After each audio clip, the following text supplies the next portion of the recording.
Hello दोस्तों, आज पढ़ते हैं पुलिस सिस्टम के बारे में। अगर आप कोई कॉम्पिटिटिव एग्जाम दे रहे हैं, जैसे कि नीट का है, जेईई का है, तो ये लेक्चर आपके लिए बहुत महत्वपूर्ण है।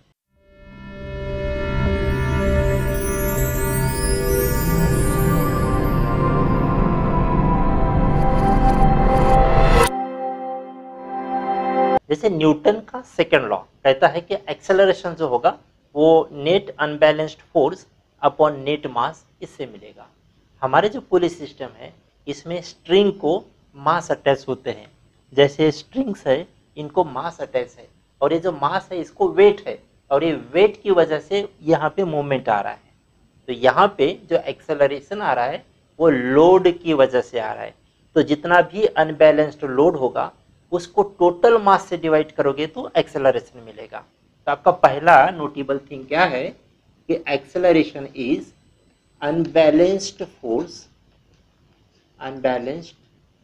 फोर्स की जगह आप यहाँ लोड कहो, ज़्यादा अच्छा रहेगा, डिवाइडेड बाय नेट मास, एक एग्जांपल लेते हैं फिर आपको आइडिया क्लियर हो जाएगी।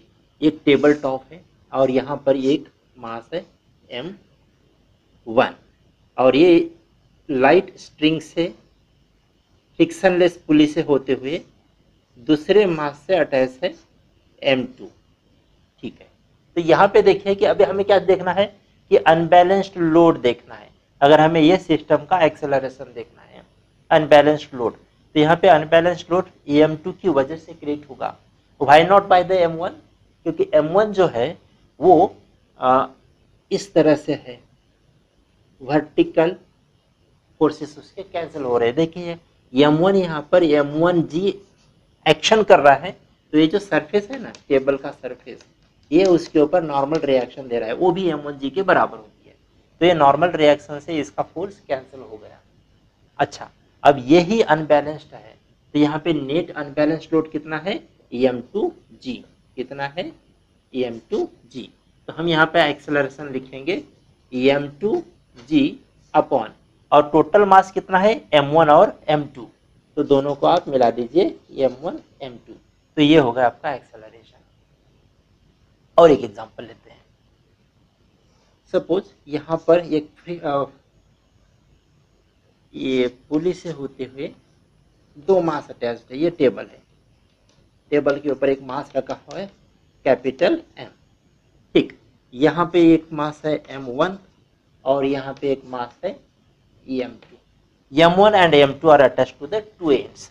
यहाँ पे एक बात ध्यान में रखिए कि ये जो स्ट्रिंग है, स्ट्रिंग अगर स्ट्रिंग इनएक्सटेंसिबल है, मतलब स्ट्रिंग अपने लंबी नहीं हो रही है, ठीक, तो ऐसे केसेस में acceleration attach to each particle to the string will be same. तो सारे पार्टिकल का एक्सेलरेशन एक जैसे हो जाएगा।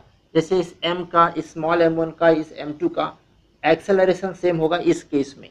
ठीक है, एक इंपॉर्टेंट पॉइंट आपको नोट करना है। और दूसरी बात, अनबैलेंस्ड लोड, तो m का जो लोड है वो बैलेंस हो रहा है। क्यों? क्योंकि वो टेबल के ऊपर रखा हुआ है, तो यहाँ पे नॉर्मल रिएक्शन उसको मिल रही है जैसे इस केस में होता था, तो इसका जो लोड है वो बैलेंस हो गया।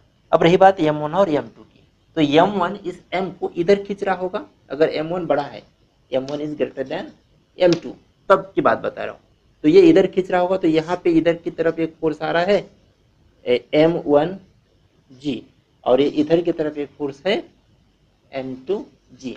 तो अब आपके पास जो अनबैलेंस्ड लोड है वो कौन सा है, m1g minus m2g, m1g minus m2g, और इसको आप नेट मास से डिवाइड कर दीजिए।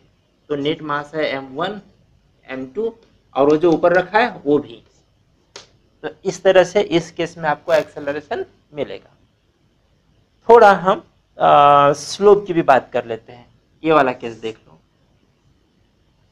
सपोज ये है थीटा, यहाँ पे एक पुली है, फ्रिक्शनलेस है और मासलेस स्ट्रिंग से ये स्मूथ सरफेस के ऊपर मास m1 रखा है, और ये है मास m2, ये m2 या m1।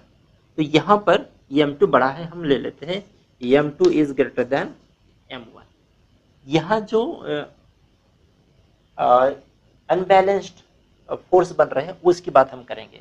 तो यहाँ m2 के ऊपर m2g नीचे की तरफ काम करेगा और m1 के ऊपर इधर है, ये है m1g, पर ये m1g पूरा का पूरा एक्टिंग में नहीं है, कुछ पोर्शन कैंसिल होगा नॉर्मल रिएक्शन से। तो यहाँ पे नॉर्मल रिएक्शन इस डायरेक्शन में आती है, करेक्ट। तो इस डायरेक्शन का जो फोर्स है वो आपके काम आने वाला है, इस डायरेक्शन का नहीं। तो इस डायरेक्शन में जो है m1g cos थीटा है वो तो गया, n के साथ में कैंसिल हुआ। रही बात इसकी, तो ये होगा m1g sin थीटा, ठीक है। तो यहाँ पे दो फोर्सेस है, इस पॉइंट की अगर बात करूँ तो यहाँ पे इधर ये एक फोर्स आ गया m2g और इधर एक फोर्स आ गया m1g sin थीटा। बड़ा m2g होगा तो ये इधर जाएगा, एक्सेलरेशन इधर आएगा, ठीक है। तो acceleration is equal to unbalanced load कितना है m2g minus m1g sine theta upon total mass कितना है m1 और m1 प्लस m2। तो इस तरह से एक्सेलरेशन निकाल सकते हैं। तो पुलिस सिस्टम में दो क्वेश्चन आते हैं, एक तो आपको एक्सेलरेशन निकालने के लिए कहेंगे, नहीं तो आपको टेंशन निकालने के लिए कहेंगे। तो एक्सेलरेशन में दो महत्वपूर्ण बात है, वो ये कि एक unbalanced load upon net mass is equal to acceleration and all the particle attach to the same string will have the same acceleration. जैसे ही आपको एक्सेलरेशन मिल जाएगा तो आपको टेंशन निकालना आसान हो जाएगा। लेकिन टेंशन निकालने के लिए आपको एक कुछ बातें ध्यान में रखनी है, जैसे एक पूरी स्ट्रिंग में किधर भी देखोगे तो टेंशन सेम होगा। तो जैसे ये स्ट्रिंग है, देखो ये यहाँ से स्टार्ट हुई, यहाँ से आई यहाँ, तो एक ही स्ट्रिंग है, तो यहाँ जो टेंशन होगा वही यहाँ होगा और वही यहाँ पे होगा। तो tension along the same string is same, वो बदलेगा नहीं। पर यहाँ पे देखो ये स्ट्रिंग जो है ये नंबर 1 स्ट्रिंग अलग हुई और ये नंबर 2 ये वाला स्ट्रिंग, तो ये स्ट्रिंग ये नहीं है, इसका मतलब यहाँ जो टेंशन होगा वो इसके बराबर नहीं होगा। यहाँ पे देखिए ये वाला स्ट्रिंग जो है ये एक ही है, मतलब यहाँ हर जगह पे टेंशन सेम आएगा आपको। यहाँ पे देखिए ये जो स्ट्रिंग है ये एक ही स्ट्रिंग है, तो यहाँ पे जो टेंशन होगा वही यहाँ पे होगा, पर यहाँ पर जो टेंशन आएगा क्योंकि ये स्ट्रिंग अलग है तो यहाँ का टेंशन और यहाँ का टेंशन अलग होगा।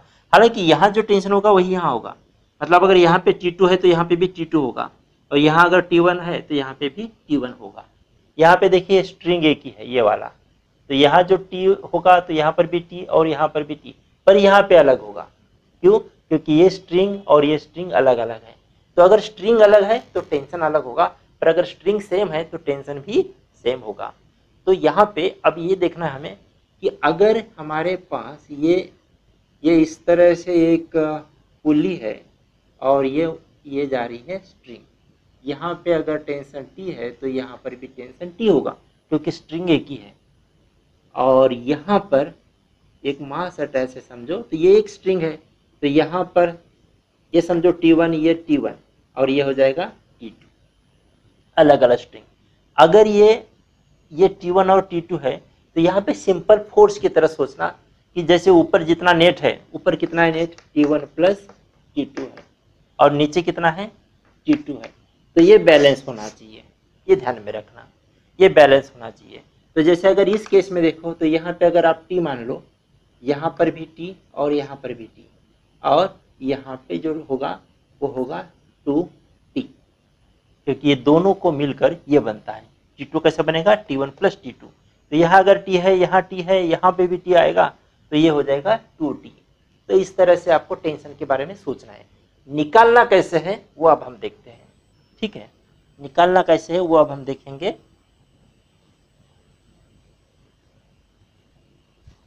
ओके, तो एक सिंपल एग्जांपल ले लेता हूं। ये एक स्ट्रिंग है, पुली है और पुली से दो मासेस इस तरह से अटैच है, M1 और ये है M2। M1 और M2 से अटैच है। M1 और M2 में से कोई भी हेवी होगा तो वो नीचे आएगा, जो लाइट होगा वो ऊपर जाएगा। मैं M2 को हेवी मान लेता हूँ, ठीक है। अब M2 को हेवी मान लूंगा, ये नीचे की तरफ आएगा, तो यहाँ जो नीचे की तरफ होगा वो नीचे की तरफ एक्सेलरेशन ये है, तो इसका ऊपर की तरफ एक्सेलरेशन ये हो जाएगा। अब हम न्यूटन का सेकेंड लॉ के हिसाब से जानते हैं कि नेट एक्सेलरेशन जो होता है वो अनबैलेंस्ड फोर्सेस की वजह से होता है। तो यहाँ पे अनबैलेंस्ड लोड की वजह से होगा। देख लेते हैं कि क्या क्या अनबैलेंस्ड हो रहा है। तो ये T है, तो ये भी T होगा। ठीक, ये M2 के ऊपर नीचे की तरफ फोर्स जो लगेगा वो M2G लगेगा। तो अगर आप M2 की बात करो फॉर M2, तो अगर आप M2 की बात करो तो यहाँ पे दो फोर्सेस है T और M2G, और इसमें जो बड़ा फोर्स है वो M2G है। क्यों बड़ा फोर्स M2G है? क्योंकि नेट एक्सेलरेशन नीचे की तरफ है। तो मैं यहाँ पे लिख सकता हूँ कि M2G माइनस T से जो मिलेगा वो बॉडी में एक्सेलरेशन प्रोड्यूस कर रहा है। तो ये नेट फोर्स कितना होता है? नेट फोर्स होगा M2A के बराबर। तो ये हो गया आपका पहला इक्वेशन। उसके बाद में आप बात करो M1 की, तो फॉर M1, तो M1 के लिए क्या लिखेंगे आप?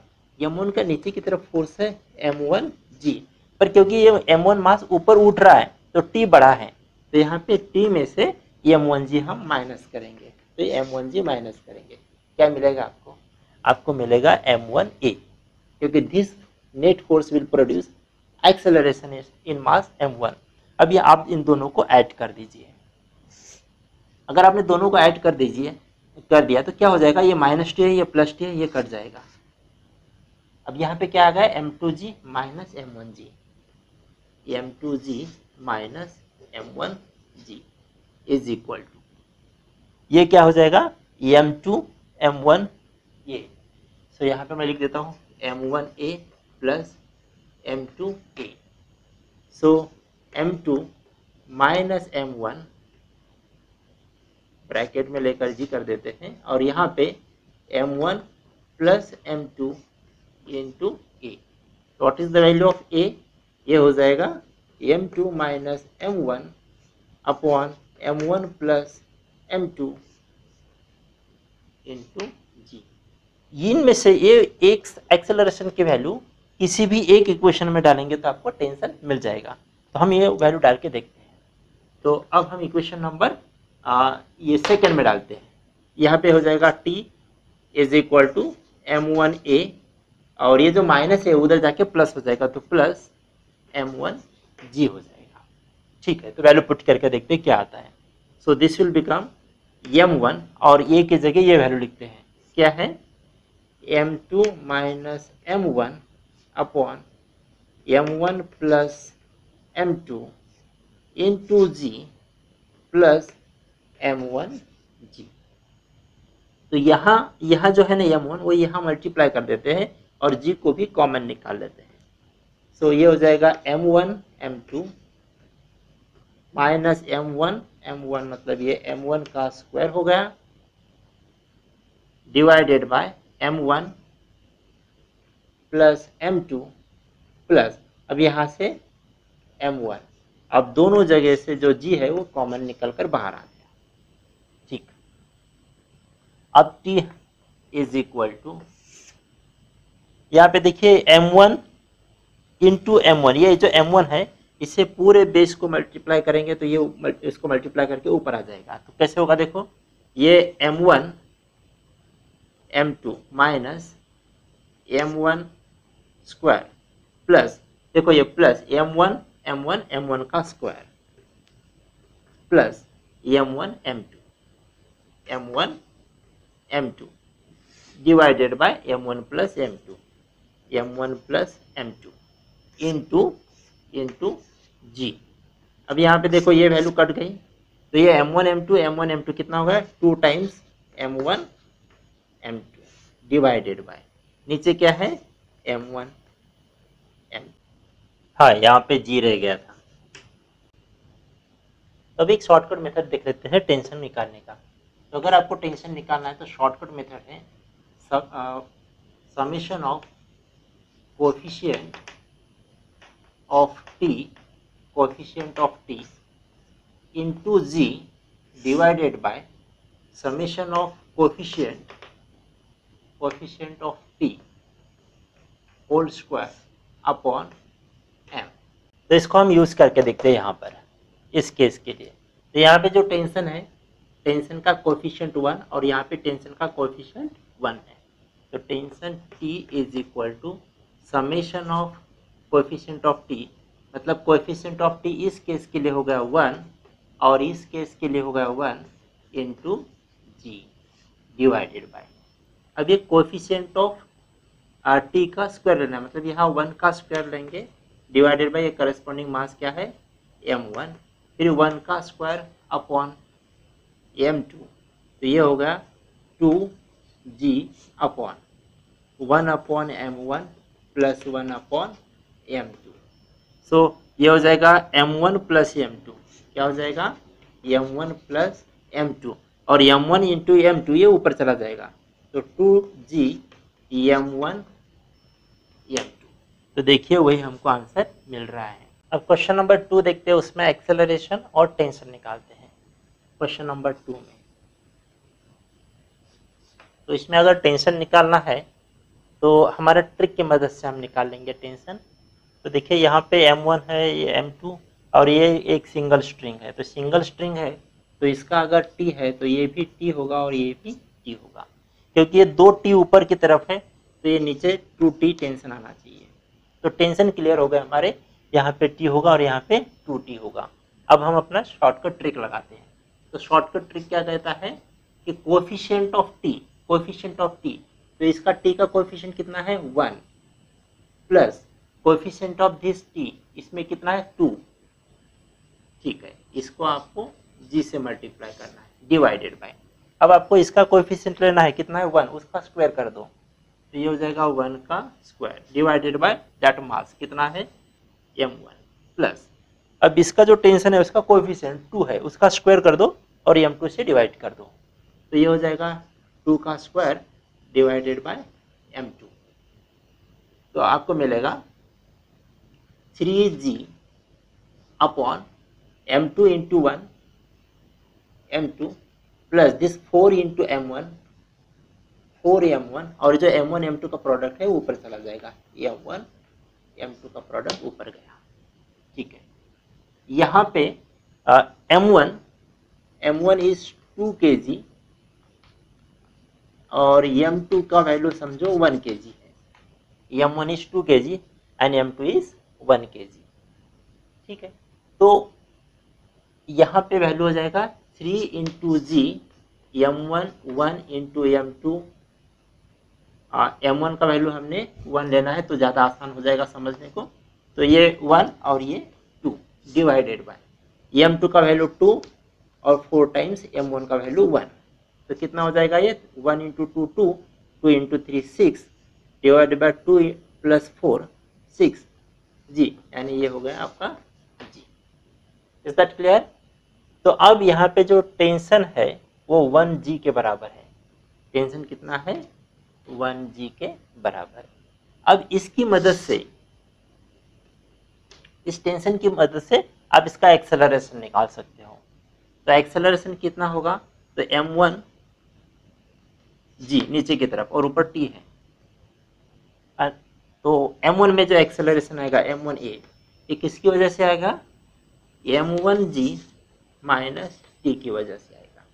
तो यहाँ पर जो टेंशन है वो 1g है, what is the value of m1g, it is 1g, और टेंशन कितना है 1g, तो ये कितना होगा 0, मतलब m1a में जो एक्सेलरेशन है वो भी 0 होगा, वो भी 0 होगा।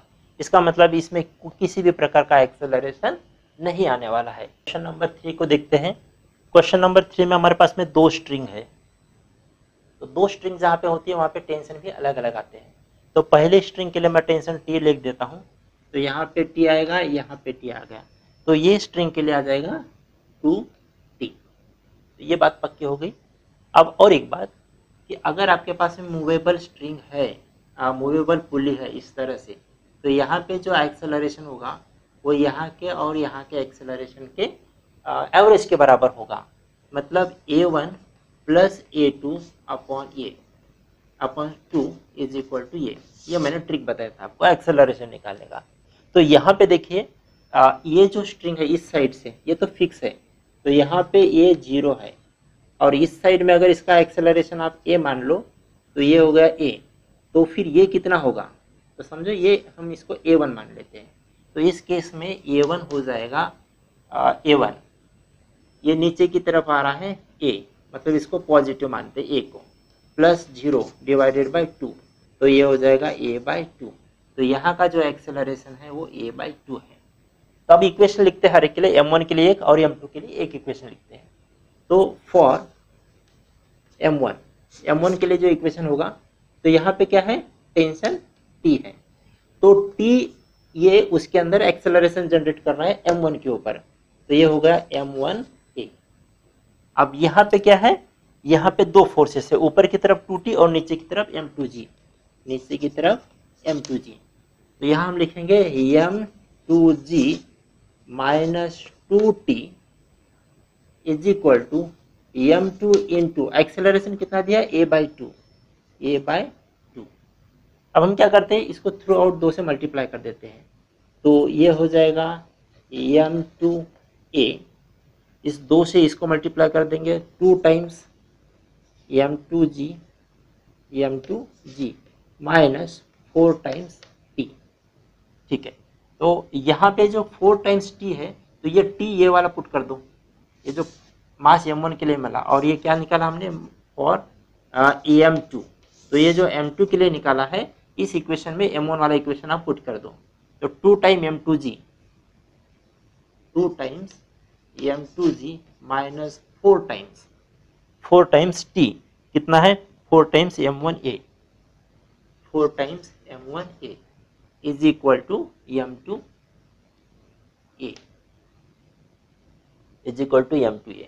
अब हम क्या करते हैं, हमें क्या चाहिए था, हमें एक्सेलरेशन चाहिए सिस्टम का, तो सिस्टम का अगर एक्सेलरेशन चाहिए तो ए को इस साइड लेके जाते हैं, 2 times m2g is equal to 4 times m1 plus m2a, ये 4m1 इस साइड क्या है, प्लस हो गया, so a is equal to 2 times m2g upon 4 times m1 plus m2, तो ये होगा आपका एक्सेलरेशन।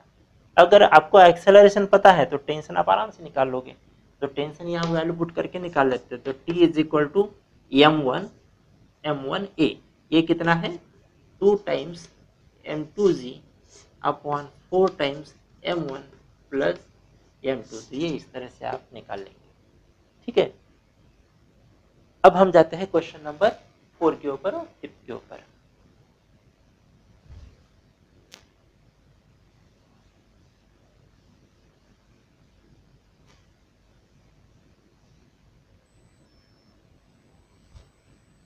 अब क्वेश्चन नंबर 4 में आपको m1 और m2 ये अलग अलग स्ट्रिंग से अटैच है, ये स्ट्रिंग सेम नहीं है। इसका मतलब क्या है कि अगर आप इसका t पकड़ लेते हैं तो इसको आपको 1 2 मतलब ये आपको निकालना है 2t, तो टेंशन यहाँ 2t होगा, यहाँ पे t होगा, यहाँ का टेंशन t, यहाँ का टेंशन 2t, एक होगा। और एक बात, यहाँ अगर एक्सेलरेशन है a, इसका एक्सेलरेशन अगर ये है तो इस स्ट्रिंग का भी एक्सेलरेशन a होगा, और यहाँ पे होगा 0, यहाँ पे क्या होगा 0, क्योंकि ये यहाँ पे बंधा हुआ है, ये स्ट्रिंग मूव नहीं कर रही है इसलिए। तो ये और ये है, तो यहाँ पे कितना होगा, तो a2 का वैल्यू होना चाहिए a प्लस 0/2 मतलब a/2, तो आपको m2 का एक्सेलरेशन मिल गया है a/2 और m1 का एक्सेलरेशन मिल गया a। अब इसको आप सॉल्व कर सकते हैं आराम से। तो देखो ये जो 2t है, ये 2t क्या कर रहा है, 2t is generating acceleration is m2, तो m2 इंटू इट्स एक्सेलरेशन कितना आया था, a/2 आया था। अब इसके बारे में सोचो, इसके बारे में यहाँ पे नीचे है m1g माइनस t करोगे तो आपको मिलेगा m1a। अब क्योंकि यहाँ पे 2t है, यहाँ पे t है, तो अब इसको आप 2 से मल्टीप्लाई करके बाद एडजस्ट कर सकते हो, तो m1g minus 2 times m1g minus 2 times t is equal to 2 times m1a, मैंने 2 से मल्टीप्लाई कर लिया। अब हम इन 2 की बात करेंगे, तो अगर दोनों को ऐड कर दिया तो ये 2t और ये 2t कैंसिल हो जाएगा। अब ये दोनों कैंसिल हो जाएंगे तो क्या बचा, 2 times m1g on this side, और इस साइड में क्या बचा 2 times m1a plus m2a by 2, m2a by 2 ये बचा। हमें निकालना है एक्सेलरेशन, तो ये 2 से पूरा मल्टीप्लाई कर देता हूँ। 4 times m1g is equal to 4 times m1a plus m2a। So यहाँ पे ये कॉमन निकाल लेते हैं, ये हो जाएगा 4 टाइम्स m1 प्लस m2। तो what is the value of a? ये will be 4 times m1g upon 4 times m1 plus m2। ये हो गया आपका एक्सेलरेशन। एक बार आपको एक्सेलरेशन मिल जाए तो वो वैल्यू यहाँ पुट कर दोगे तो आपको टेंशन भी मिल जाएगा। तो यहाँ पे 2t जो है वो, इसको अगर t करना है तो इस 2 को इधर लेकर जाओ, तो ये क्या हो जाएगा m2 by 4 into a। What is the value of ये 4 m1g, यह है 4 m1g upon 4 times m1 plus m2, ये ब्रैकेट में है तो ये 4 इसके साथ कट गया, क्या मिला आपको m1 m2g upon 4 times m1 plus m2, this you got. तो ये होगा आपका टेंशन। तो आज का लास्ट क्वेश्चन देखते हैं, question number 5, very important question, बहुत बढ़िया मजा आएगी आपको। तो ये क्वेश्चन नंबर 5 है। यहाँ पे भी आपको 2 स्ट्रिंग्स दी हुई है, ये एक स्ट्रिंग है और ये दूसरा स्ट्रिंग है। 2 स्ट्रिंग हो तो 2 टेंशन, मतलब यहाँ पे अगर आपने टी मान लिया, यहाँ पे भी टी मान लोगे क्योंकि ये सिंगल स्ट्रिंग है, तो यहाँ पे आपको 2t मानना है, ये एक बात होगा। अगर यहाँ 2t है तो यहाँ पर भी 2t है। अगर आपने यहाँ का एक्सेलरेशन a1 मान लिया तो यहाँ क्या, तो समझो इसका एक्सेलरेशन हमने a2 ले लिया, इसका एक्सेलरेशन a3 ले लिया। तो जैसे कि हम जानते हैं यहाँ पे a1 है तो यहाँ पर भी a1 होगा, तो यहाँ पे एक्सेलरेशन a1 है, ठीक। ये मास अगर ज़्यादा है तो ये नीचे आएगा, अगर ये नीचे आएगा तो a1 नीचे की तरफ, m3 बड़ा है तो यहाँ पे समझ लो कि m1 का वैल्यू है 1, m2 का वैल्यू है 2 और m3 का वैल्यू है 3, ऐसा सिंपल आप मान लो, ठीक है। तो अब इसको मानने के बाद में आप समझ जाओगे कि m3 नीचे जा रहेगा, ये 3 नीचे जाएगा, ये 2 ऊपर आ रहा है, और क्योंकि ये टोटल बड़ा है m1 से तो ये टोटल नीचे आ रहा है, तो ये 1 भी नीचे आ रहा है। जो नीचे आ रहा है अगर उसको मैं पॉजिटिव मान लूँ तो ये 1 मेरा पॉजिटिव हो गया, जो नीचे आ रहा है उसको मैं पॉजिटिव मान रहा हूँ, तो ये 1 पॉजिटिव हो गया। और ये कैसे मिलेगा, इन दोनों के एवरेज से। तो ये जो a2 है, ये 2 ऊपर जा रहा है तो उसको मैं निगेटिव मान लेता हूँ, और ये 3 नीचे आ रहा है तो उसको पॉजिटिव, तो ये 3 माइनस a2 डिवाइडेड बाय 2, मतलब ये 2 यहाँ जाएंगे तो 2 times a1 is equal to a3 minus a2, तो ये मुझे इक्वेशन मिल गया। खैर अब मैं इंडिविजुअल मासेस के लिए इक्वेशन बनाता हूँ। जैसे m1 की बात करेंगे तो m1 का जो वेट है वो नीचे की तरफ है और 2t ऊपर की तरफ है, तो 2t उसको ऊपर उठा रहा है, तो यहाँ पे मैं लिखूंगा 2t minus m1g is equal to, अब इसमें जो एक्सेलरेशन आएगा m1 इंटू a1, तो ये होगा m1 इंटू a1, ये होगा एक वैल्यू। उसके बाद में इसके लिए m2 के लिए देखिए, तो m2 के लिए क्या होगा, m2 के लिए होगा ये ऊपर जा रहा है इसलिए t बड़ा है यहाँ, तो यहाँ t minus m2g is equal to m2 is equal to m2 a2 इसके बाद में यहाँ पे आ जाते हैं m3 के ऊपर, तो m3 के केस में ये नीचे जा रहा है, मतलब m3g बड़ा है, तो यहाँ पे m3g बड़ा है और ये t छोटा है, उसके बाद में जो एक्सेलरेशन जनरेट हुआ वो a3 है, तो m3 a3 ऐसा। तो अब आप क्या करते हैं ऐसे केसेस में, एक इंपॉर्टेंट बात ध्यान में रखो कि हमेशा वो मास दे देंगे आपको, ऐसा बहुत कॉम्प्लिकेशन जनरेट नहीं होना चाहिए करके, तो इसको 1 kg, ये 2 kg और ये 3 kg, इस तरह से वो आपको मिल जाएगा मास।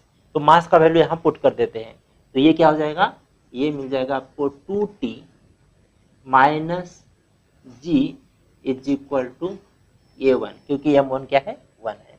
उसके बाद में ये हो जाएगा t minus 2g is equal to 2 times A2 और यहाँ से आपको मिलेगा, यहाँ से M3 का वैल्यू 3 kg है तो यहाँ से मिलेगा 3, M3 is 3, so 3g minus T is equal to 3 times A3, ये मिल जाएगा आपको। फिर आप क्या करते हैं इस इक्वेशन, अब यहाँ पे तो कॉम्प्लिकेशन बहुत सारे वेरिएबल्स आ गए, अब इनको आपस में कैसे सॉल्व करना है एक प्रॉब्लम है। तो इसको सिंपल तरीके से अगर हमको सॉल्व करना है तो यहाँ पे जो नहीं है हमको पता वो A1 A2 A3 है, पर A1 A2 A3 की अगर वैल्यू यहाँ हम पुट कर देंगे तो A1 A2 A3 गायब हो जाएगा और फिर क्या बचेगा G और T बचेगा, जिसको मतलब दो वेरिएबल है तो उसको आसानी से आप सॉल्व कर लोगे। दो वेरिएबल का है कि सिर्फ T ही बचेगा, G तो हमको पता है, तो मैं इसमें वो वैल्यू पुट कर लेता हूँ 2 times A1, so 2 times A1, what is the value of A1, it is 2T minus G is equal to, उसके बाद में क्या है A3, what is the value of A3, A3 के लिए आपको यहाँ पे 3 से डिवाइड करना है तो 3 डिवाइडेड बाई 3 ये हो जाएगा G माइनस T बाई 3, ये हो गया आपकी A3 का वैल्यू माइनस A2 तो A2 के लिए आपको करना है T बाई 2 माइनस G, ये हो गया आपका A2 का वैल्यू। अब ये 2 इंटू 2 हो जाएगा 4T और 2 माइनस G मतलब माइनस 2G और यहाँ पे होगा 3G minus T upon 3 minus T minus 2G upon 2। तो अब ये इसको क्रॉस मल्टीप्लाई करेंगे 2 इंटू 3 6G माइनस 2T और इसका इससे क्रॉस मल्टीप्लाई कर देंगे तो ये माइनस हो जाएगा 3 into T 3T minus 3 into 2 6G divided by 3 into 2 6, ये हो गया। उसके बाद में ये 6G और ये 6G कितना हो जाएगा 12G और ये माइनस 2T और ये माइनस 3T, ये हो जाएगा माइनस 2T और minus 3T minus 5T divided by 6 और इधर क्या आया हमारा 4T माइनस 2G, इस 6 से इसको मल्टीप्लाई कर देते तो 6 इंटू 4 24, तो ये मिल गया आपको 24T। फिर ये 2 को 6 से मल्टीप्लाई कर देते 2 6 12, तो minus 12G is equal to, ये कितना है, ये है 12G माइनस 5T।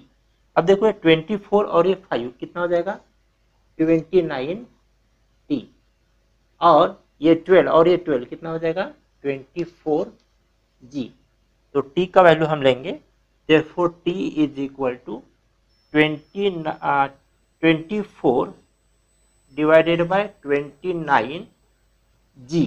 अब ये हो गया आपका T, ये T का वैल्यू इनमें से किसी भी एक इक्वेशन में रखोगे तो A1 A2 और A3 जैसी वैल्यूज आपको मिल जाएगी।